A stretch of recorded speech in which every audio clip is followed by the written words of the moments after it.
Hello hello hello hello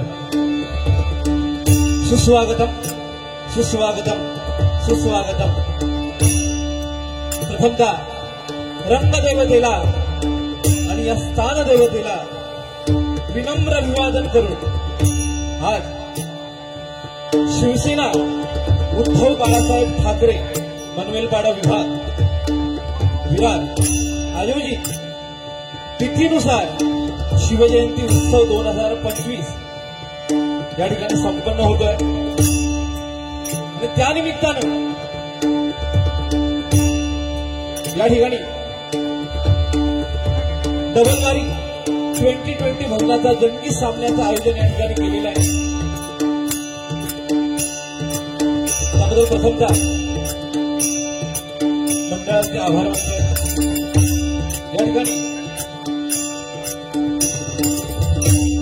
या बारीचे आयोजन जे आहे ते सन्माननीय उदय अरुण जाधव यांचं माझ्या विठ्ठल रखुमाई प्रासादिक भजन मंडळाच्या वतीने या ठिकाणी स्वागत करतोय। त्याचप्रमाणे सौ साक्षी जाधव, त्याचप्रमाणे सौ रोशिनी जाधवताई, त्याचप्रमाणे सन्माननीय तुकाराम भुवन, त्याचप्रमाणे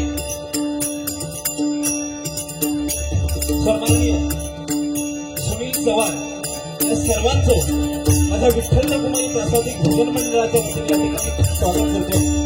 या ठिकाणी मी स्वतः बुवा विशाल गोविंद मसूरकर राहणारा विरार आणि या ठिकाणी मला पद्मसाद करताय ते म्हणजे महाराष्ट्रातील नामवंत पद्मवाद वादक यांना तालमणी या पुरस्काराने पुरस्कृत करण्यात आलं असं सन्माननीय गणेश सावंत, त्याचप्रमाणे तबल्यावरती आपले विरारची शान सन्माननीय विशाल कसालकर, त्याचप्रमाणे जोडीदार जे बुवा लागले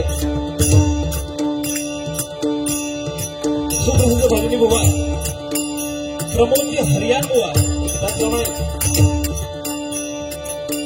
सुप्रसिद्ध भजन सम्राट रामदासजी कासले बुवा यांचे पट्ट शिष्य सन्माननीय किरण शिद्रुक बुवा आणि त्यांना अपवाद करताय आमची विरारची शान सुप्रसिद्ध पद्मवादक सन्माननीय विकास वेदू, त्याचप्रमाणे तबल्यावरती आमचे कर्ममित्र सन्माननीय प्रतीक धुरी या दोन मुलांनी या ठिकाणी डबलवारी भोजन करण्याची सुवंती या मंडळाच्या वतीने मिळाली त्याबद्दल फक्त या मंडळाचे आभार मानतोय। त्याचप्रमाणे आजच्या या वारीला अनेक नामवंत भजनी बुवा भजनी कलावंत या ठिकाणी उपस्थित आहेत।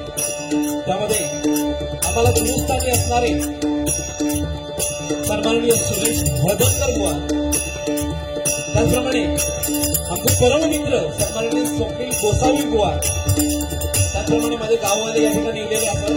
त्याच्यामध्ये सन्माननीय आमचे बाळा मिडगावकर, त्याचप्रमाणे सुप्रसिद्ध भुटे बुवा, सन्माननीय नारायण मेस्त्री, त्याचप्रमाणे आमचे स्वप्नील बुवाचे भाऊ या ठिकाणी त्यांचंही माझ्या विठ्ठल रुक्माई प्रासादिक भजन मंडळाच्या वतीने या ठिकाणी स्वागत करतोय. महाराष्ट्राचंच नव्हे तर संपूर्ण जगताचा आराध्य दैवत श्री गणरायाच्या चरणाशी नतमस्तक होऊन, विद्येची देवता सरस्वती मातेच्या चरणाशी नतमस्तक होऊन, माझी ग्रामदैवत, माझी कुलदैवत, माझ्या जन्मदात्या माता पित्याच्या चरणाशी नतमस्तक होऊन, माझे गुरुवर्य श्री बुवा मुंडेकर यांच्या चरणाशी नतमस्तक होऊन, ब्राह्मण प्रतिपालक परस्त्रीमाती समान मानणाऱ्या छत्रपती शिवाजी महाराजांना मानाचा मुजरा करून जगलेल्या तमाम हिंदुस्थानच्या माता भगिनींना विनम्र अभिवादन करून कठोरची पेटी महिलांच्या जगती मांडण्याला सुरुवात करतोय. जय हिंद जय महाराष्ट्र, जय हिंद जय महाराष्ट्र, जय हिंद जय महाराष्ट्र. धन्यवाद.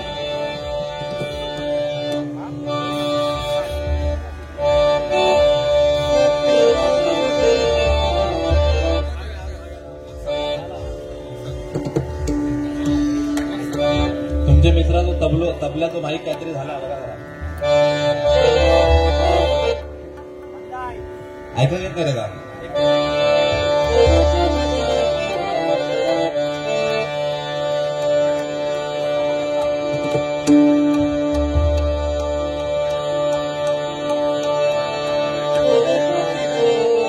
पेटी जरा कमी करा, पेटी कमी करा थोडी.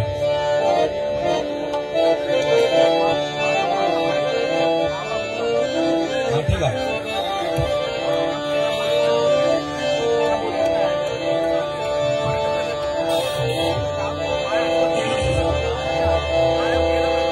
चला.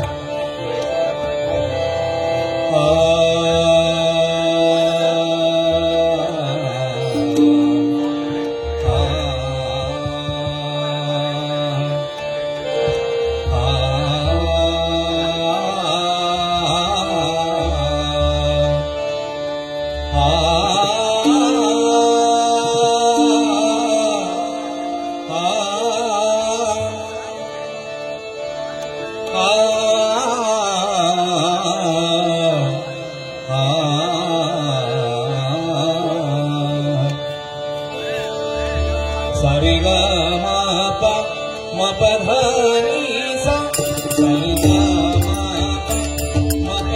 पा धा नी सा.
गणाधीश जोईश सर्वा गुणांचा,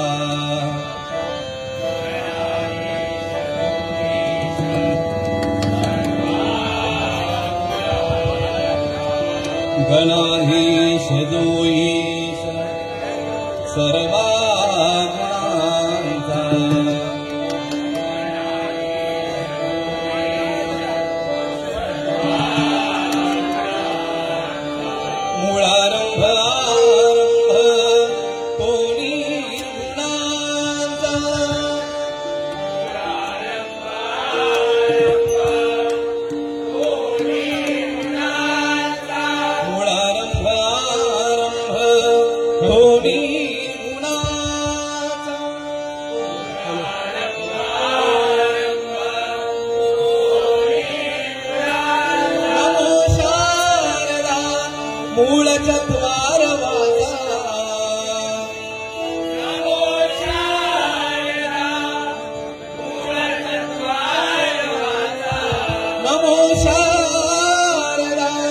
मूळच्या त्वार माझा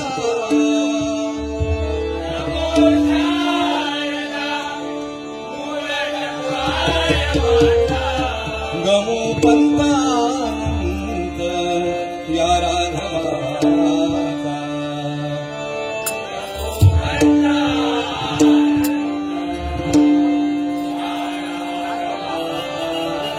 गमू पंतानंद या राघवाचा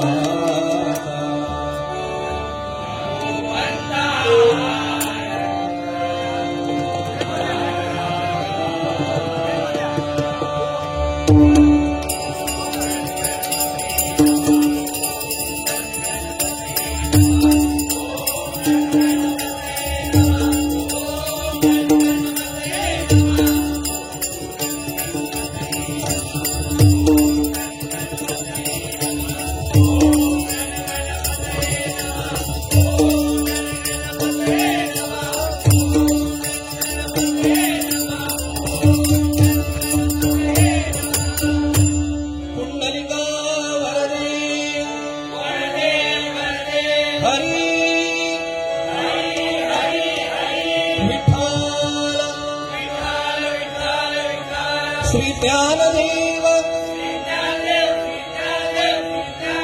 तुकाराम पंढरीनाथ श्री गुरुदेव दत्त सद्गुरु स्वामी समर्थ बजरंग श्री रामेश्वर श्री कुणकेश्वर आई भराडी जीवदानी विघ्नहर्ता वक्रतुंड गणपती गजानन सुप्रसिद्ध भजनकार गुरुवर्य श्रीधर मुरलीकर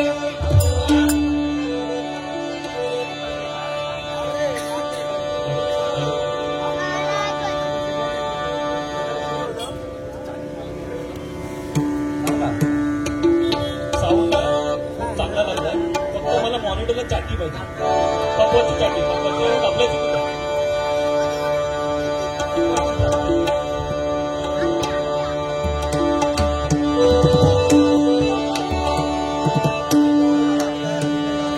हॅलो हॅलो हॅलो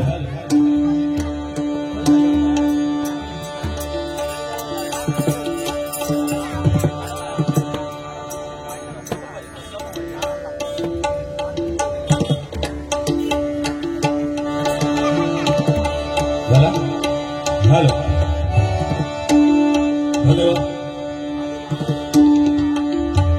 आज महाराष्ट्राचं आराध्य दैवत छत्रपती शिवाजी महाराज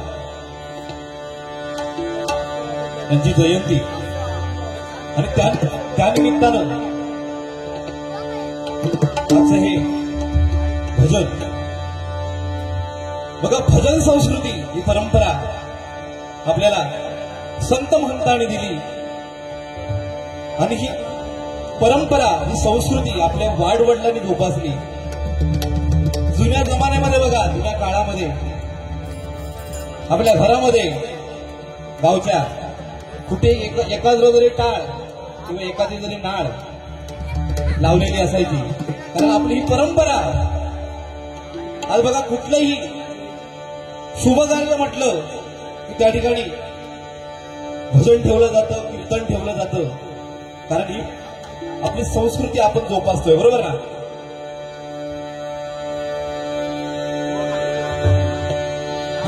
आज शिवजयंतीचा उत्सव आणि त्यानिमित्ताने आजचं हे भजन. आपण कधी विचार केलाय का की प्रत्येक शुभ कार्याला भजनच का ठेवलं जातं? कारण भजन हा आपला आत्मा आहे आणि जास्त करून मालवणी माणसाचं, बरोबर ना, कोकणी माणसाचं. मुळात बघा, आपला हा जो जन्म आहे, मनुष्याचा जन्म हा भजन कीर्तन नामस्मरणासाठी झालेला आहे. कारण मनुष्य जन्माला येताना 3 ऋण घेऊन जन्माला येतो. एक म्हणजे परमेश्वराचे ऋण, दुसरं म्हणजे संतांचे ऋण आणि तिसरे म्हणजे आपल्या आई वडिलांचे ऋण. संतांचे ऋण काय, परमेश्वराचे ऋण काय, तर त्यांनी आपल्याला हा मनुष्य जन्म दिला. संतांचे ऋण काय, तर त्यांनी आपल्याला अभंग दिले. आणि आपल्या आई वडिलांचे ऋण काय, तर त्यांनी आपल्याला जन्म दिला. आता हे ऋण फेडायचे कसे, कारण कुठलंही ऋण म्हटला, कर्ज म्हटला, एखादं ऋण पैसे आपण घेतले तर ते पुन्हा द्यायचे लागतं, बरोबर ना. ते पण व्याजासहित द्यायचे लागतं. पण हे तीन ऋण कसे फेडायचे, त्यासाठी हे भजन आहे. या भजनामध्ये बघा आपण परमेश्वराचं नामस्मरण करतो. या भजनामध्ये आपण परमेश्वराचं नामस्मरण करतो. परमेश्वराचे ऋण फेडले जाऊ शकतात. या भजनामध्ये आपण संतांचे अभंग घेतो. संतांचे ऋण फेडले जाऊ शकतात. आणि यात आपण जे भजन करतो याचं पुण्य आपल्या आई वडिलांना मिळतं. आपल्या आई वडिलांचे ऋणही फेडले जाऊ शकतात. एवढी ताकद बघा या भजनामध्ये आहे.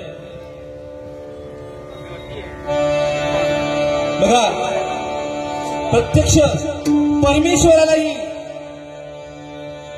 एका जाग्यावरती उभं करण्याचं सामर्थ्य या भजनामध्ये आहे.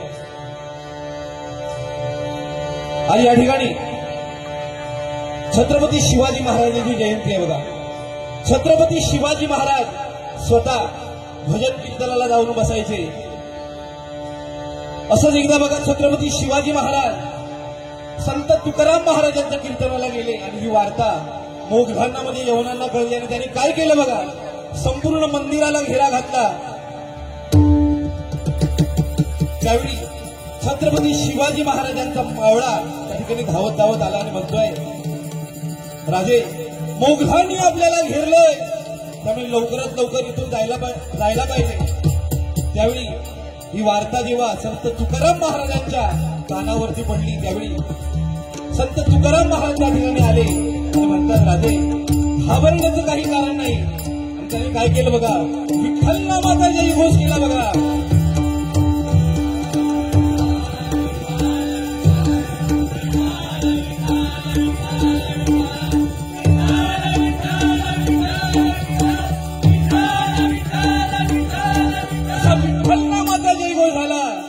बघता बघता चित्र बदललं. बघा ज्यावेळी मोगल आतमध्ये आले त्यावेळी संपूर्ण ते मंदिर शिवमय झालं होतं.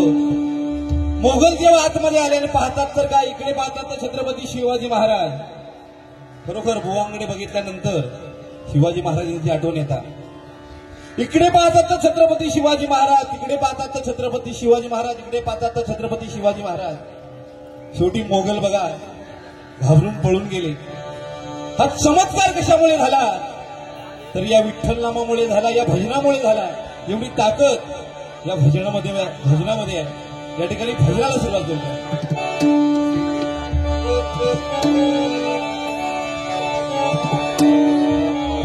वेळेचं बंधन आहे. ज्याप्रमाणे आज या भजनामध्ये नियमावली आलेली आहे. भजन आणि रूपावली 35 मिनिटं आणि गजर 35 मिनिटं. वेळेचं भान ठेवून आम्ही दोघे बुवा नक्की चांगलं काहीतरी देण्याचा प्रयत्न करणार.